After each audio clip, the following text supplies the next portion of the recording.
Monsieur le rabbin, mesdames, mesdemoiselles, messieurs, je crois que j'en ai pas besoin. Ah, c'est pour vous? Non, ça va très bien. Ça va très bien. Il y a l'enregistrement également qui se fait. Pour l'enregistrement, c'est bon. Dangereux tout ça. Ça ne vous dérange pas, hein? Non, non. Moi aussi, au nom des participants à cette table ronde, vous remercie d'être venus aussi nombreux, malgré d'autres occasions que vous aviez ce soir de sortir. Qu'est-ce qu'une table ronde? Ce sont un échange de propos et d'observations sur un thème principal entre plusieurs personnes, lequel doit permettre d'envisager tous les aspects d'un problème, mais il doit également provoquer des questions et observations parmi les auditoires. Le sujet que nous avons choisi ce soir comporte donc des souvenirs de vieux Mulhousiens. Ceux qui sont ici autour de cette table sont presque tous des enfants du début de siècle. Il y en a d'autres dans la salle. Nous les invitons à participer et mon invitation va particulièrement à M. Schwab. Nous avons choisi la période de 1900 à 1939. Nous ne voulons pas ce soir aller au-delà de 1900, quoique la communauté juive a une histoire qui remonte assez loin, et entre 1850 et 1900, il y a eu des événements très intéressants qui pourraient faire l'objet d'une conférence. Il existe d'ailleurs une brochure rédigée et publiée par le rabbin René Hirschler, intitulée « Les Juifs à Mulhouse ». Elle a été éditée par la communauté israélite de Mulhouse en 1938.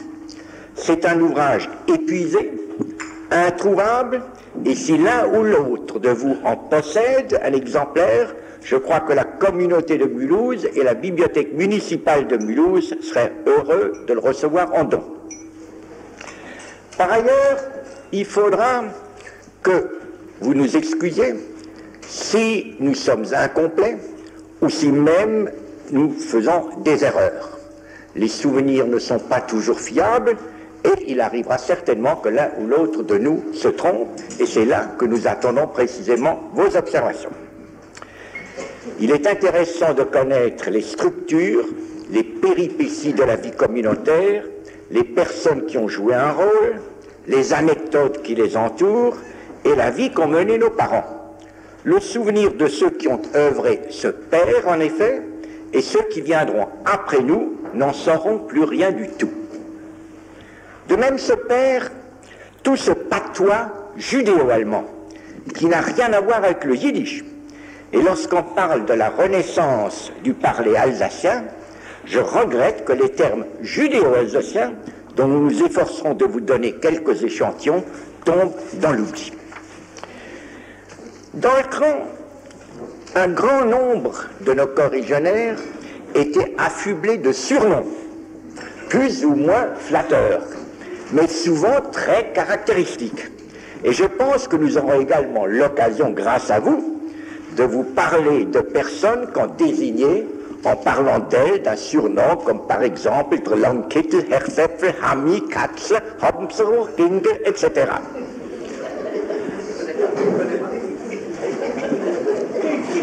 La période de 1900 à 1918 et 1939 peut être envisagée sous deux angles.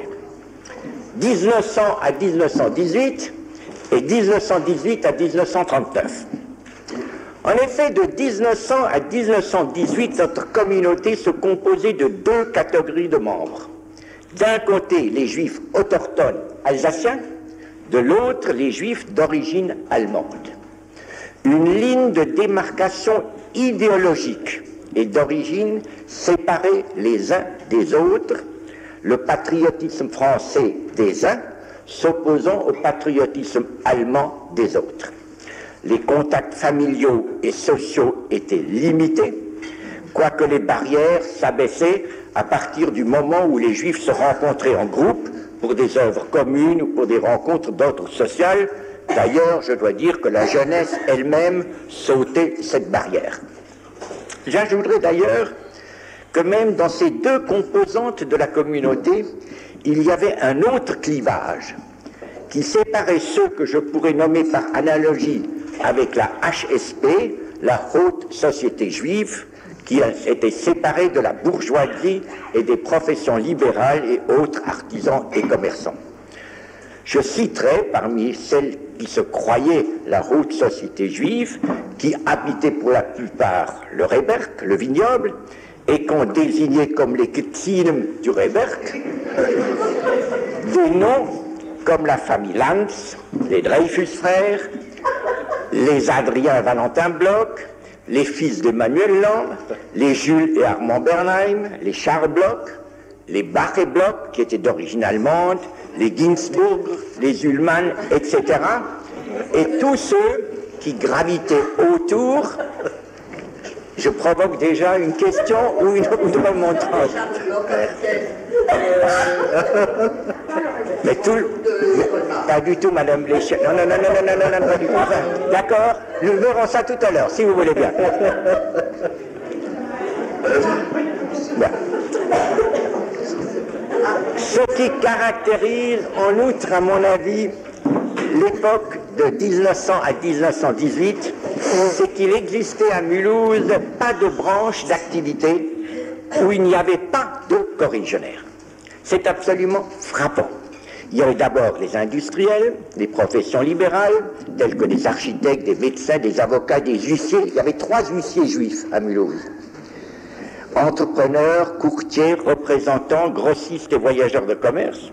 Une branche spéciale concernait les acheteurs et vendeurs de déchets. Et les 2 grands magasins de la place étaient tenus l'un par la famille Dreyfus, l'autre s'appelait Wronker, si je ne me trompe, mais son directeur et PDG s'appelait Grunewald, était juif. Plus tard, je ne sais d'ailleurs quand, ce grand magasin devenait le Globe. Le commerce de la ville était essentiellement juif. Il y avait 3 directeurs de banque. Brunswick, le directeur de banque de la Rheinische Kreditanstalt, qui deviendra plus tard la Banque du Rhin. M. Guggenheim, directeur de la Banque de Mulhouse, qui deviendra plus tard le Crédit Commercial de France. Rothschild, qui était une banque privée. Marcel Batquet s'est chargé de vous parler des épiceries Rhein, des épiceries Blum, des restaurants kosher qui existaient. Et il a de qui tenir.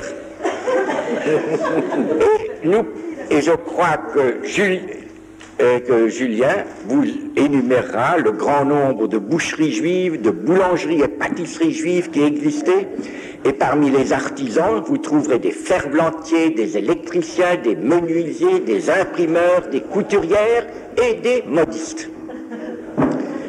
Nous cherchions notre beurre et nos œufs à la crèmerie juive Lieblich, qui perdirent un fils d'ailleurs de mon âge alors qu'il faisait son service militaire.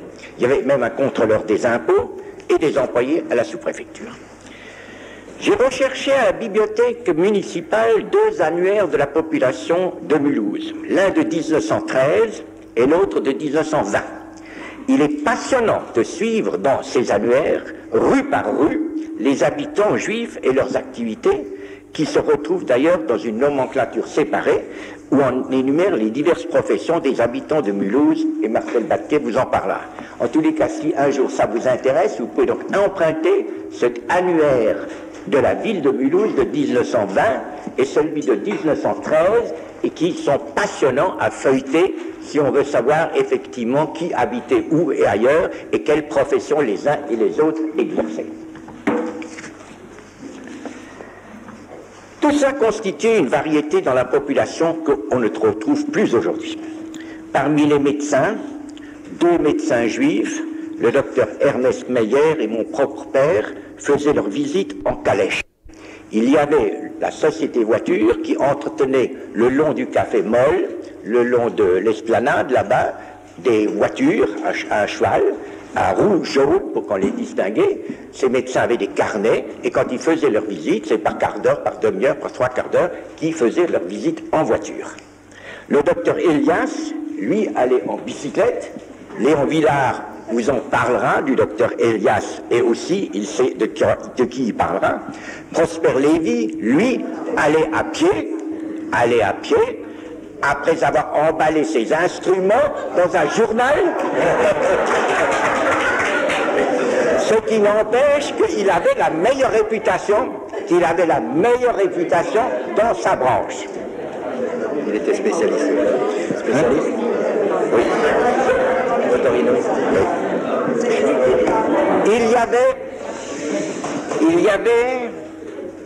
Il y avait un oculiste réputé du nom de Kapauner, le docteur Binstock, qui était médecin des nez, gorge et oreilles, et dont le fils était à son jeune âge déjà un compositeur connu, mais qui mourut en 1919 à l'âge de 20 ans.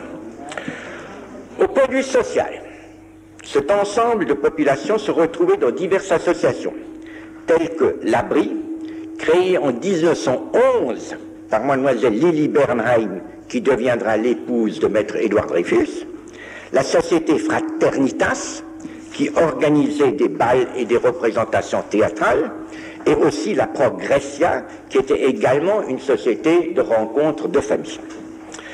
Enfin, un cercle de jeux juifs existait pour réunir les passionnés du carton, mais on en retrouvait aussi des joueurs aussi au Café Moll, au National et au Burgbräu. Et si je suis bien renseigné, les jeux qu'on jouait, c'était du Tertele, et dans les familles, on jouait au Klopfus, mais les plus raffinés jouaient au skat. Les passionnés du sport, eux, jouaient un rôle dans la société des villes, aussi de Mulhouse, et je citerai comme sportifs juifs uniquement 3 noms, Jojo Bloch, Sylvain Geismann et Jacques Hoffmann, dont les activités des 3 se sont étendues jusqu'en 1939. Je ne sais plus à quelle époque le père Guggenheim a développé son activité fameuse au théâtre alsacien. Les plus jeunes, en 1913, sur l'initiative de Léon Rueff, qui devint notaire à Mulhouse, Fernand Simon, qui devint avocat, avec d'autres, d'origine allemande, Hirschfeld et Meyer, s'étaient regroupés dans une association Blau-Weiß Jüdischer Wanderbund, qui se réunissait chaque samedi après-midi à l'école de travail et partait le dimanche en excursion. Ce groupe de jeunes, comme son nom d'ailleurs l'indique, Blau-Weiß, avait été créé sous l'influence sioniste qui émanait des congrès sionistes qui se tenaient à Bâle. Il faut aussi parler de l'école de travail, qui était une institution juive de Mulhouse très importante, avec un rayonnement en dehors de notre province, de même qu'à cette époque existait déjà l'hospice israélite. En classe avec moi,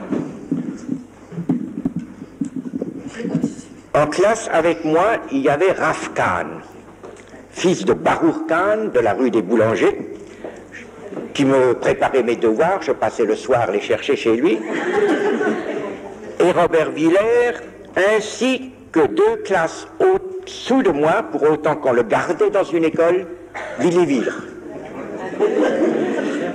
qui est devenu donc le cinéaste bien connu et auquel la ville de Mulhouse remettra au mois d'octobre prochain la médaille d'or de la ville de Mulhouse. Il était le terreur de la population. Quant à ses parents, il tenait un magasin rue du Sauvage où les jeunes garçons comme moi devaient se fournir en costume blailé, c'est-à-dire en tricot bleu et des grands cols marins autour.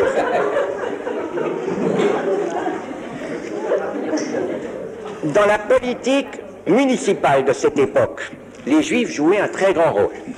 Je ne citerai que M. Fernand Dreyfus, qui était adjoint, le docteur Elias, qui était conseiller, maître Édouard Dreyfus, qui était adjoint, maître Léon Nordman, mon oncle, jouait également un rôle politique, et j'en oublie certainement, et vous allez en parler. M. Ginsburg était président de la Caisse d'épargne, qui était un très haut poste à l'époque. Les Allemands usaient d'une certaine tolérance pour l'emploi de la langue française. Dans beaucoup de familles, il y avait une bonne d'enfants des régions de Montrevieux ou de Belfort, et le français, en effet, était particulièrement vivant dans la population juive. Il paraissait d'ailleurs à l'époque un journal français à Mulhouse, qui s'appelait L'Express, essentiellement lu par nos coreligionnaires, dont le rédacteur en chef était juif, il s'appelait Georges Hauser. Nos coreligionnaires se retrouvaient également lors des représentations théâtrales en français que tolérait le gouvernement allemand et qui étaient données à l'époque par les tournées Barret. Ce qui mérite encore d'être relevé dans cette période de 14 à 18, cette période de 1900 à 1918, c'est que la communauté de Mulhouse avait engagé 2 infirmières gardes-malades, qui étaient des religieuses juives portant uniforme, sorties d'une école d'infirmières juives de Francfort, et qui s'appelaient, l'une la petite, la Schwester Mina, et la grande, la Schwester Tekla. Pour être complet, j'ajoute d'ailleurs qu'il y avait également à Mulhouse une sage femme juive du nom de Dreyfus qui habitait place de la Concorde. Ce que les jeunes gens juifs craignaient, c'était le service militaire allemand. Ils étaient souvent exposés aux brimades des feldwebel allemands, et l'un de ces jeunes, fils d'Adrien Bloch, qui servait au régiment des 12e dragons à Mulhouse, s'est suicidé à cette époque à la suite d'une brimade qui avait consisté qu'un feldwebel lui avait demandé de nettoyer le parquet avec une brosse à dents. En vous parlant de l'époque de 1900 à 1918, il y a évidemment une période toute particulière qui est celle due à la guerre de 14-18. À ce moment-là, plusieurs de nos coreligionnaires ont essayé et réussi à passer les lignes allemandes pour s'engager dans l'armée française. Le plus connu est Alfred Wallack, futur député, qui devint par la suite président des engagés volontaires. Je peux aussi citer, par exemple, Émile Veil, qui fut chargé de dépister alors à Charlieu où il était, parmi les déserteurs de l'armée allemande, les vrais Alsaciens des faux. Beaucoup d'Allemands, pour être libérés, les Français libéraient naturellement les prisonniers de guerre alsaciens, et beaucoup d'Allemands essayaient de se faire passer comme Alsaciens.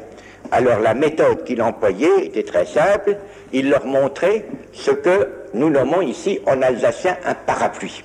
Et il demandait aux soldats qui se disaient alsaciens qu'est-ce que c'est. Jamais un Allemand n'a dans son vocabulaire le mot parapluie, il disait Rageschirm. Ça n'existe pas en alsacien. Il lui montrait ce que nous nommons un trottoir, ce qui n'existe pas en allemand non plus, parce qu'en allemand ça s'appelle Bürgersteig, et effectivement le soldat était coincé et ses origines alsaciennes étaient mensongères. D'autres ont réussi à déserter en Suisse. En 14 d'ailleurs, plusieurs villages des environs de Mulhouse furent évacués, et c'est ainsi que beaucoup de coreligionnaires de Cernay, d'Altkirch, de Thann sont venus habiter à Mulhouse. C'est ainsi que, par exemple, le docteur Camille Dreyfus m'a rejoint en 1914 dans ma classe de lycée, et je crois que c'est aussi le cas de la famille de Robert Lévy, de Marthe Lazare, qui à ce moment-là sont venus à Mulhouse. Cette période de 14-18 a eu de graves conséquences pour certains de nos coreligionnaires. Par exemple, Salomon Bloch, qui fut condamné à 3 mois de prison pour avoir aidé son fils à déserter. Lazare Geismann, condamné à la même peine et à résidence forcée en Allemagne pour avoir raillé publiquement au Moll les Allemands par des blagues prononcées à haute voix. Il a dit, c'est très simple, on a trouvé un cadavre. Pour savoir si c'est un soldat allemand ou un soldat français, il a suffi de lui presser sur le ventre. Si c'est de la marmelade qui sort, c'est un Allemand, et si c'est du vin rouge, c'est un Français. Et bien pour ça, il a eu 3 mois de prison et une résidence forcée en Allemagne. Le rabbin Blum, qui avait prêché depuis sa nomination à Mulhouse, jusqu'à la guerre en 14, seulement en français, dut prononcer à partir de 14 ses sermons en allemand. Et dans un de ses sermons, il avait prononcé cette phrase Die Gerechten werden siegen. Il fut appelé à la commandature pour s'expliquer sur le sens de cette phrase, et il a évidemment dit, je ne comprends pas comment vous pouvez douter qui sont les justes qui doivent vaincre. L'événement le plus retentissant au point de vue de la communauté juive fut cependant le sort de David Bloch, de Guebwiller. Celui-ci, soldat français, s'était fait déposer derrière les lignes allemandes par avion pour y chercher des renseignements. Il devait retourner derrière les lignes françaises, mais il fut fait prisonnier par les Allemands. Il fut défendu par Maître Nordmann devant le conseil de guerre allemand, mais ne put être sauvé de la condamnation à mort. Il fut fusillé à l'île Napoléon et il est inhumé au cimetière à Mulhouse. Et c'est à l'initiative de Maître Nordmann et de l'abbé Wetterle que l'on doit le monument élevé à Guebwiller en 1921 à la gloire de David Bloch. Quant à Maître Nordmann, il fut puni pour sa défense courageuse, il fut mobilisé et envoyé au front. Quand je parle des patriotes français, une mention spéciale doit être faite du docteur Elias, dont tout à l'heure un de ses gendres vous parlera.